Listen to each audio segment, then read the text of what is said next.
Dr. Hartig, how many children visited the National Museum of American History last year?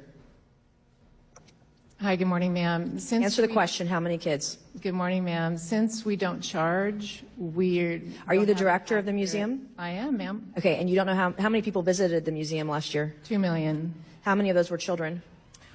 Ma'am, I don't even those know. exact figures Okay. for you, but I'm happy to do you take agree that educating children about American history is a core duty of the museum? Yes or no? Absolutely. And are images of sexual fetishes appropriate for children? Yes or no? So, ma'am, It's a simple yes or no. Or is sexual imagery, provocative sexual imagery, appropriate for kids? Yes or no?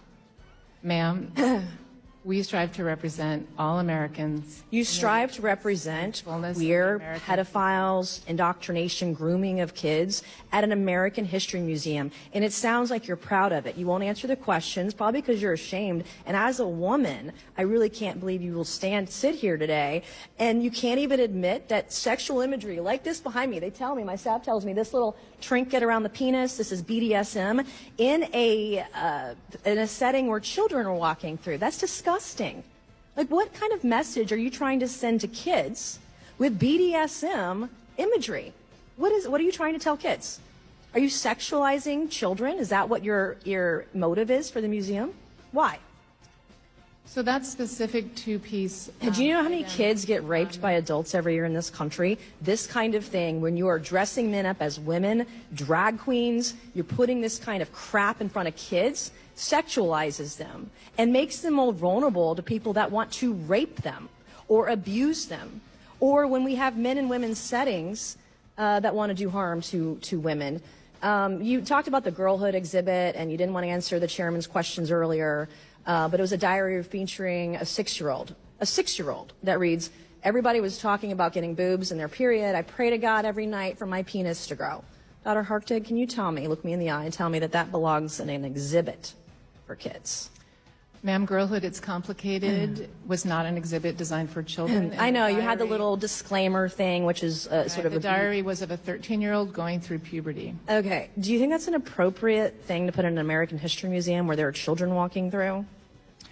We're talking about American history. Right. So Girlhood, It's Complicated. Okay, I'm moving on because I don't know how much money you spent on getting prepped for this hearing. They did a good job because you're filibustering and not answering a single question from a single Republican. Today, do you believe that men can become women?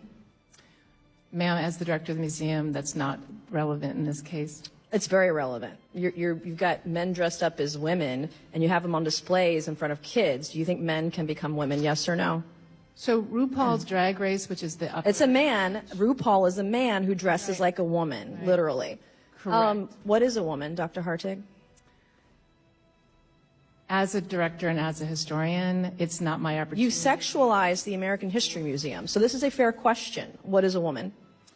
So at the museum... What is a woman? We strive to represent and not categorize all Americans. Okay, I have another question for you. There's a glossary at the museum that informs visitors that while American culture traditionally recognizes 2 genders, other countries recognize 3 or more. So enlighten me this morning. How many genders are there? Ma'am, which glossary? This is a display, and it has a glossary that says other countries recognize 3 or more genders. So I would like you to enlighten me today. You're the director of the American History Museum who has sexualized things in front of kids. I want to ask you, how many genders are there? So first of all, I'm happy to get back to you about the glossary. How many genders are there? Sure. And what are they? I'm not sure which glossary you're speaking of. Of course, I know that you don't. You know exactly what this hearing was about today. One of your exhibits at the American History Museum says sometimes gender isn't revealed at birth. So when is gender revealed? So when was your gender revealed to you, Dr. Hartig? So I don't really think that's relevant to the... It is relevant. You have a display at the American History Museum talking about gender isn't always revealed at birth. So when was your gender revealed? So since I am a PhD and